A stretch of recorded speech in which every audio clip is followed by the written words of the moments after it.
Hey, good morning, guys. It's Thursday on my way to Sullivan, and just had a little snafu, so I've had to do a little repair job. And I figured I'd do my midday a little bit early today. There's a couple of things that I realized I've overlooked over the last couple of days. So, the first thing is just stopped.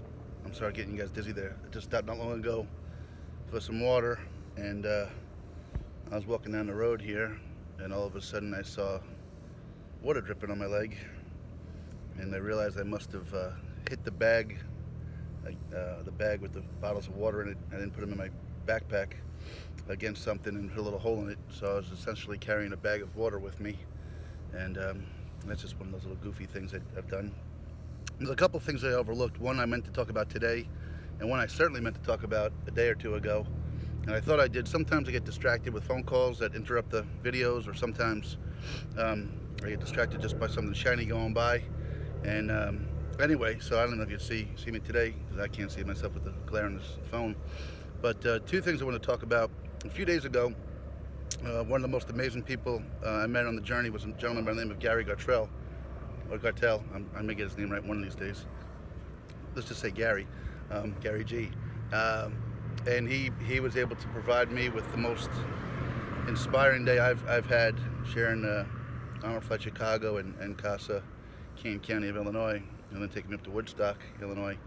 But one of the things he did before he left was he gave me a few $10 bills with a note in it to pass along to some people that may be in need, in memory of a family member of his that had struggled, and maybe someone else's struggles.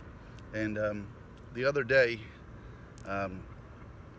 when I was coming down to St. Louis, Jamie and I had stopped for breakfast at one of those relatively inexpensive buffets where you I'm not sure what the heck the name of it was. Old Country. It wasn't Old Country. It was one of them. But anyway, while we were there was this woman that was just working as hard as she possibly could, trying to handle two different rooms of people. And she was a mom with three kids, and was just working like the Dickens. And I know people work real hard in that industry and don't always get recognized or tipped well. So I took it upon myself to share Gary's gesture with her, and had asked her to give her my card and asked her to just kind of put a thank you on the website or on the community page. I don't know if she ever got around to doing that or not, but I did pass one of those out because I just thought it was important to recognize somebody that's working multiple jobs hard to support their family.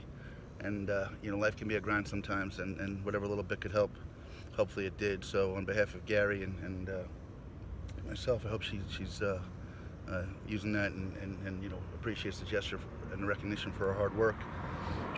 There was a day 2 days ago where I actually regretted. Sometimes you have regrets in life, and this is one of mine on this journey. I was walking with traffic coming out of Missouri before I hit, I guess it was Monday. No, I apologize, it was Tuesday. I was walking with traffic, and there was a strip shopping center on the left along Route 100. And I saw a gentleman in his navy fatigues coming out of the dry cleaners, and he had his navy whites in his hand that he had dry cleaned. And I assumed he was getting in his car, but he wasn't. He was walking down the street. He was coming down the street the opposite direction. I mean, there were four lanes of traffic, but I kind of yelled over to him, "Thank you for your service," which I try to do whenever I can. But again, here's somebody that could probably have used that's representing our country and could have used that. Certainly appreciated that gesture, and I didn't get across to get it to him. And I didn't even actually think about it until I was well past him, that I had it in my bag, and I guess I was so absorbed with moving forward and dodging traffic and all that stuff that I never thought about it until I was about, probably a mile past him, and said I should have taken the opportunity to pass it along to him. And then thirdly, the other one I wanted to talk about today that I didn't is I'm talking about this journey for kindness and compassion and humanity. And I saw something on the internet yesterday which totally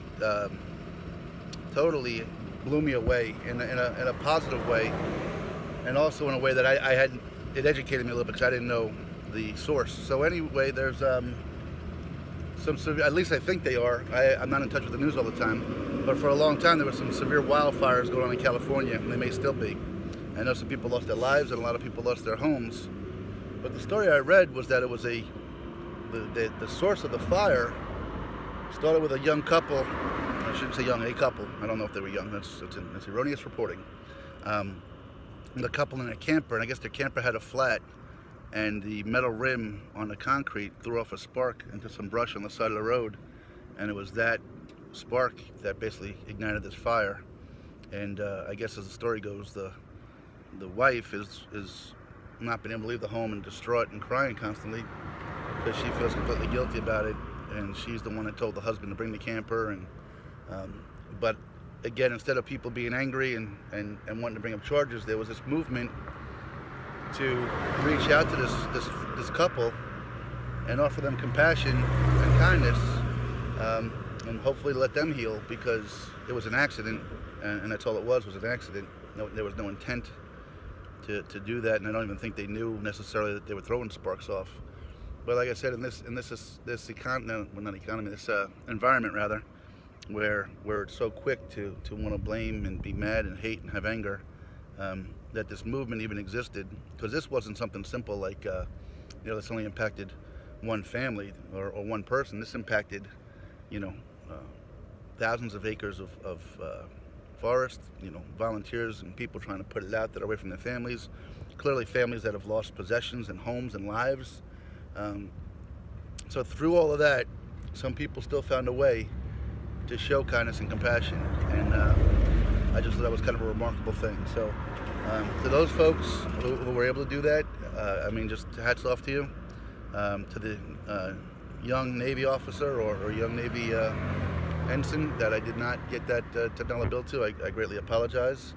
And to the folks also that I didn't let know about the waitress that Gary wanted to recognize, and or at least through me wanted to recognize some people and do good. I forgot to post that as well. So sometimes I get forgetful out here. I apologize about that. Anyway, I'm going to take my bag of water and dump that out, throw out the trash, and then be on my way to Sullivan, Missouri. Have a great day, guys. Love you. Thank you.